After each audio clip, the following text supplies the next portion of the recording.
In the previous episode, we talked about different phenomena shown by light and the wave model to explain those phenomena and the particle model to explain those phenomena. Newton, who did lots of experiments on optics in his house, he was firm believer of this corpuscle model. Light is nothing but collection of high-speed particles. All right, the particles do not have mass; they do not have. They are not material particles, but that light is separate entities, and those corpuscles are coming from the light source. So that was his firm belief, and based on that, he explained everything, all observations of rectilinear propagation and reflection, refraction, diffraction, interference. Newton was well aware of diffraction and interference. Right? Newton's rings, very famous experiments in our BSc syllabus everywhere. Newton's rings, that is based on interference only. Okay? But then there were another school of thought that no, light should be some kind of a wave in a medium.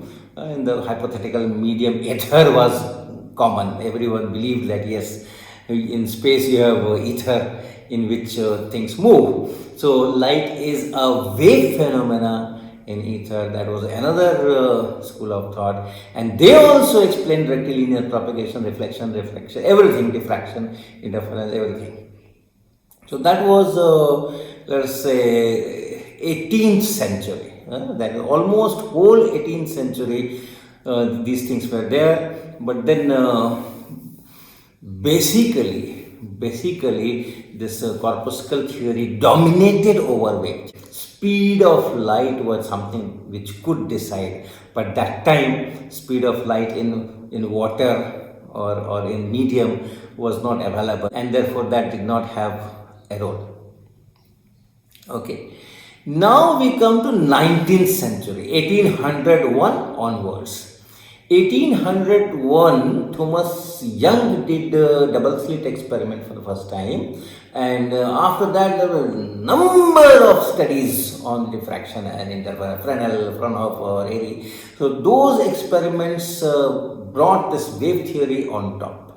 Okay, and 19th century it was wave theory. Light is wave. Whoever wrote in examinations light is wave got full marks, and so on and so forth.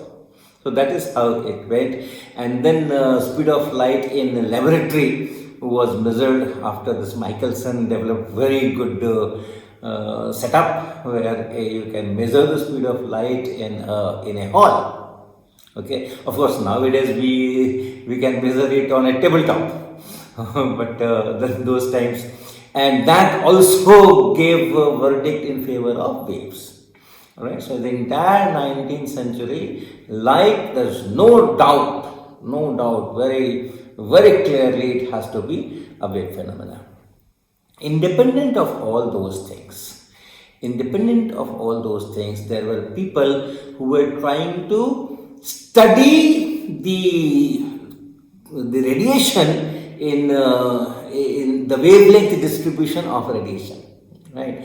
So light is also radiation, but when I say radiation, the wavelengths, or it can be invisible. So not only infrared and ultraviolet, any kind of wavelengths. So let us think of sunlight. As we know, sunlight contains several wavelengths. Now we are talking in terms of the waves. Radiation is waves. So it has visible wavelengths from 400 nanometer to 700 or 750 nanometers, that range. Then infrared, more wavelengths, larger wavelengths. Then ultraviolet, smaller wavelengths.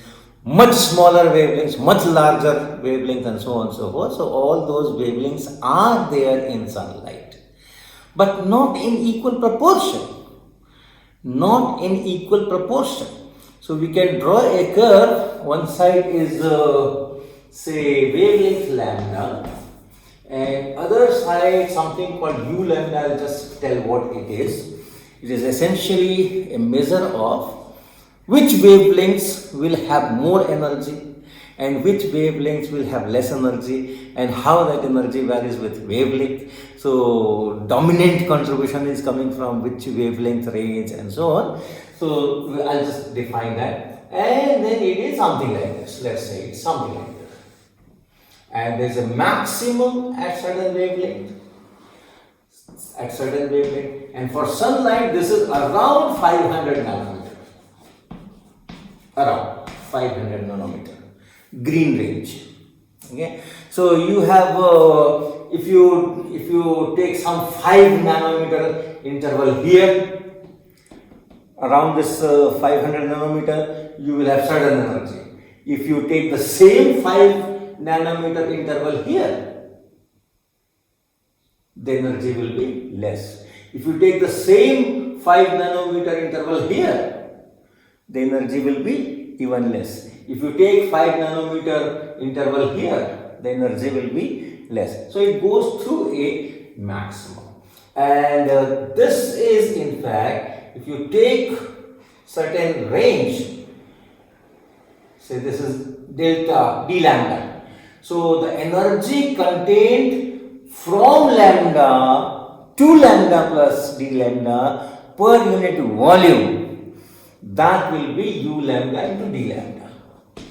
So that's the meaning of this u lambda, but you don't have to go in that great detail. After all, it is a story only. Alright. So basically, which wavelengths are having more contribution in that sunlight, which wavelengths are having less contribution. If you plot that, it goes through a maximum, and for sunlight it is at somewhere around 500 nanometers. Now, if you don't see sunlight, something else, and especially suppose you have a room, suppose you have a room closed from all sides, or just a box maintained at certain temperature T, and the radiation which is here inside this, and if you ask similar curve for this radiation which is maintained at temperature T, so that will depend on this temperature T. Okay, if your temperature is say room temperature, right, room temperature, then it will be something like this. This curve will be something like this. Very large wavelengths, this maximum will occur. Total energy per unit volume will also be less, and this maximum will occur at a very large wavelength. But if you maintain it at certain temperature, let us say 1000 Kelvin, then this will be shifted. Then this will be something like this. So this maximum is shifted.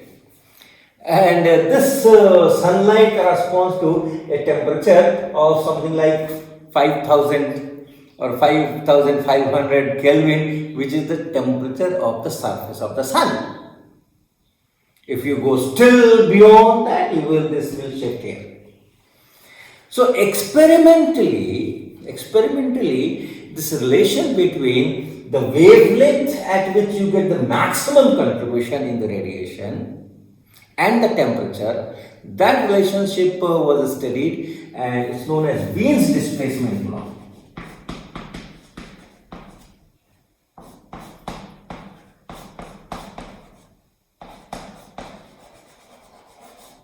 Very simple relation, very simple relation.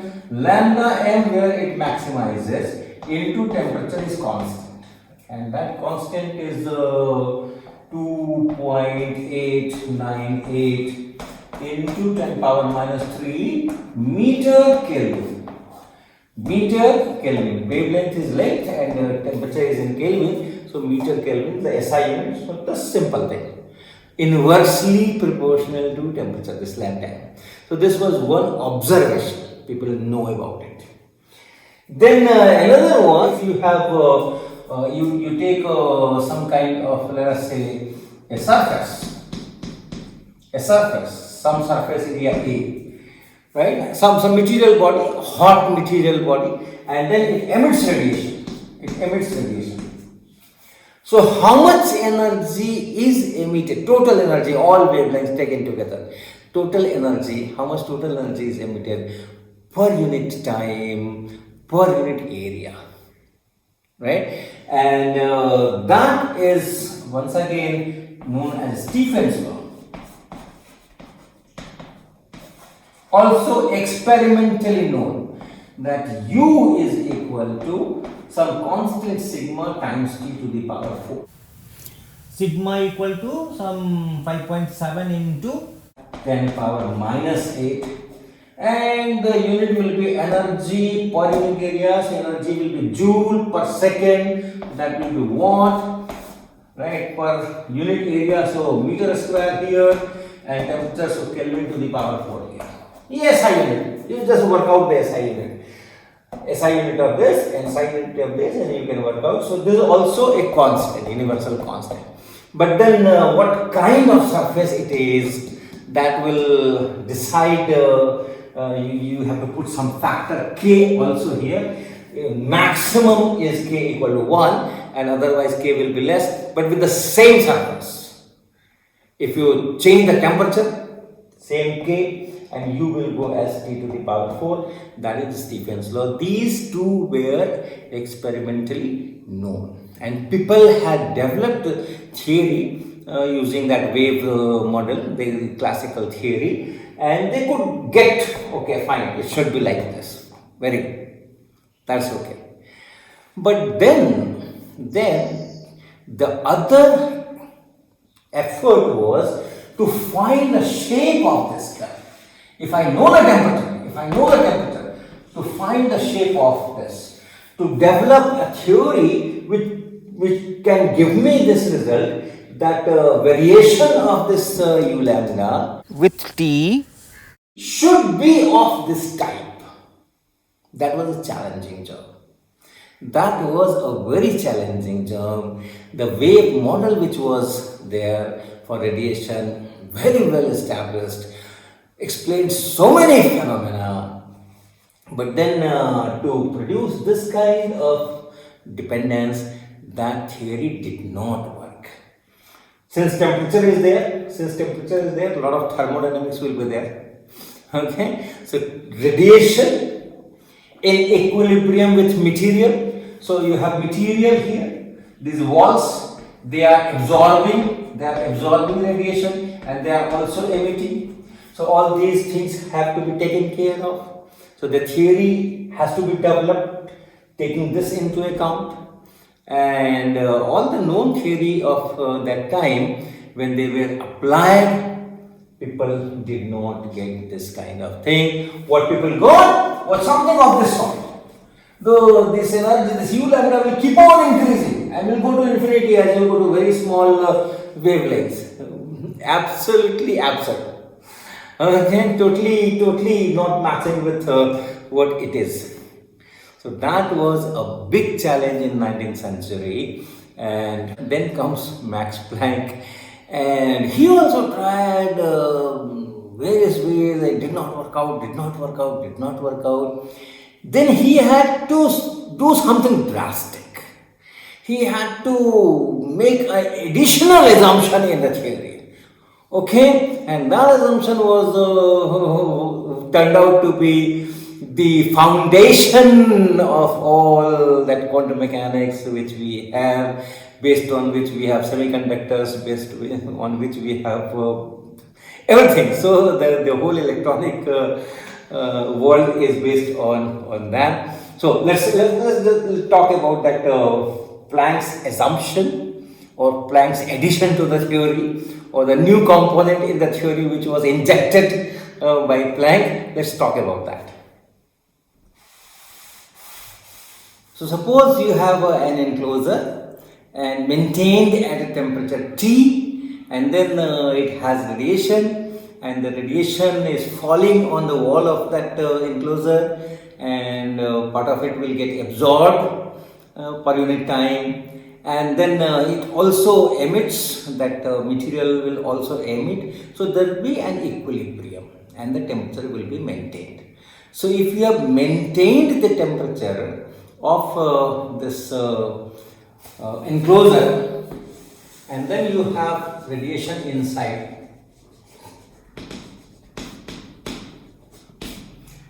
And the purpose is to find the distribution of energy in different wavelengths once the temperature is given. So that's the goal. That curve has to be reproduced. Now, what Planck does is something like this. Suppose you have the radiation falling on this wall and getting absorbed. And think of the component of this radiation which has a frequency nu. Right? This will have varieties of frequencies, varieties of wavelengths, but wavelengths and frequencies are all related to each other because you know the relation.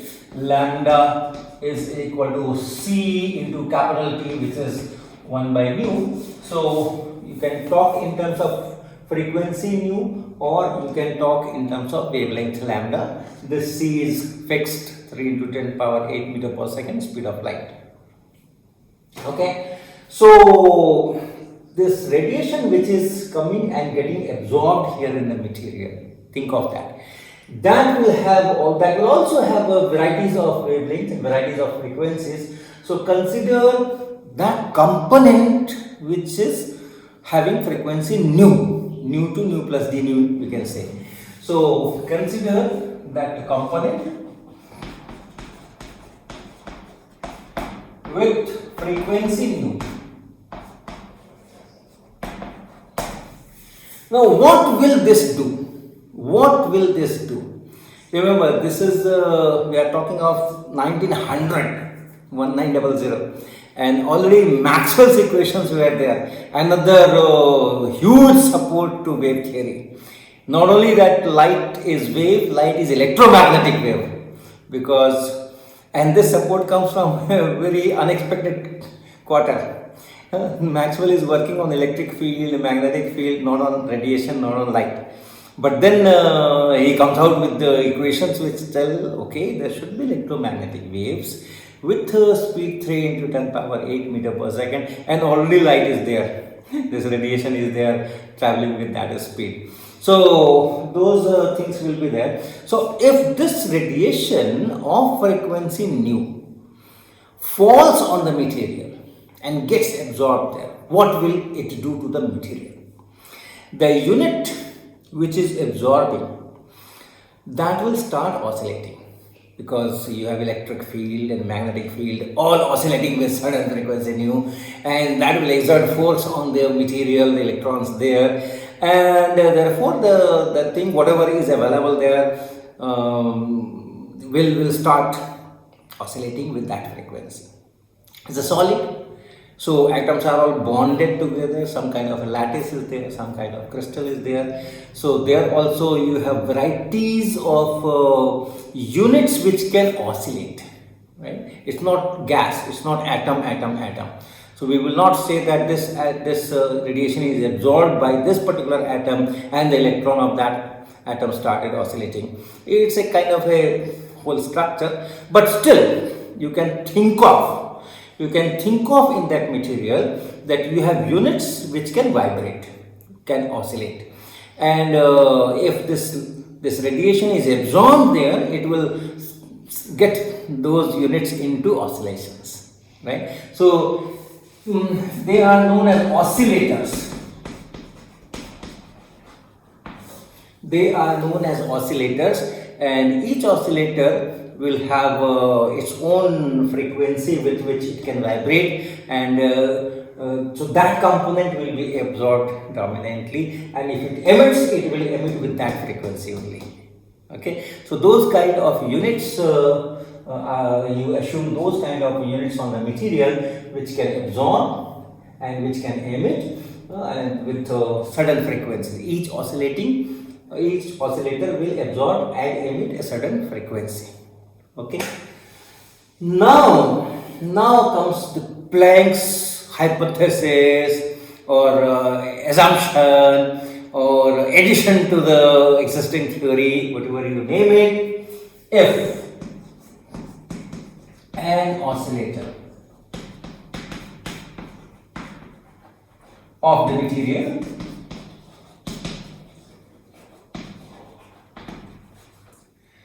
absorbs radiation of frequency nu, it can do so in one go with energy nh nu of radiation.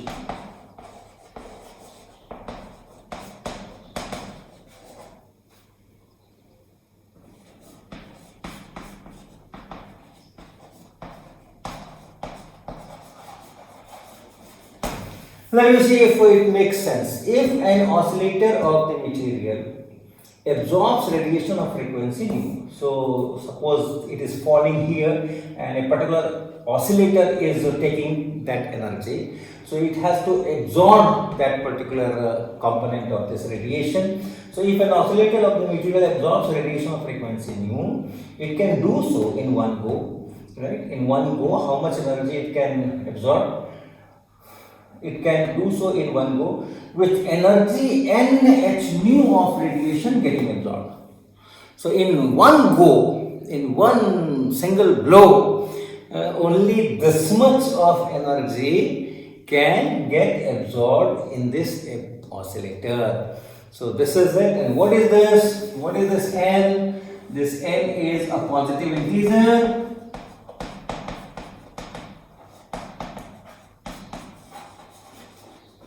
This h is a constant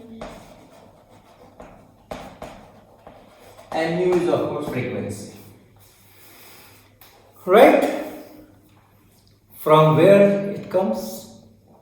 Mind of the Planck. Okay, that's all. Not that okay, you don't have to justify or it's because of this, because of that. No. Nothing works at this. And it works. Similarly for emission, if an oscillator has to emit, if it is absorbing, it also has to emit, otherwise the temperature will not be maintained. So if a particular oscillator is emitting, just in this sentence perhaps we can do that. If an oscillator of the material emits radiation of frequency nu, it can do so in one go with energy h nu, n times h nu of radiation getting emitted. Just change these two sentences to words and it tells that how it emits. So each oscillator, when it absorbs radiation of frequency nu, it can absorb energy h times nu, or double of that, or triple of that, or 10 times of that, or 17 times of that, or 217 times that. Positive integers times h nu. Only in those units it can absorb. And the probability, which one is more probable, which one is less probable, for that you have usual laws, higher energy than the probability is like e to the power something. So those existing laws are applicable. Okay, and similarly for emission, if it emits radiation of frequency nu, in one go an amount n times h times nu will be emitted. So it is quantized. First time it is quantized, energy is quantized. You cannot absorb arbitrary amount of energy. The oscillator cannot absorb arbitrary amount of energy. 2.37 times h nu. No, that cannot be absorbed, right? And over a period also, if you add how much the total energy absorbed, that will also be integral multiple of h times nu. And similarly for emission, it cannot emit arbitrary energy. It has to emit in units of this h nu, steps of this h nu. So this is that additional assumption which he includes in the existing theory and then works out the usual methods. And then he finds the equation, whatever equation for this u lambda versus lambda, and he reproduces that curve extremely well. Extremely well. Okay, so by properly choosing the value of h, the experimental data and this theoretically calculated curve from the equation that he gets matches extremely well. Okay, so that's the only justification why it is there. So this is how this Planck's brings in quantization into physics, and once it was there and many more things came up supporting this, yes, it should be like this quantum should be there and all those things.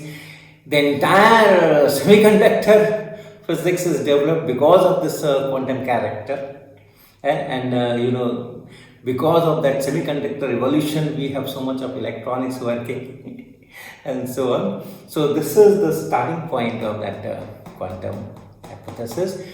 So we will pick from here in the next episode.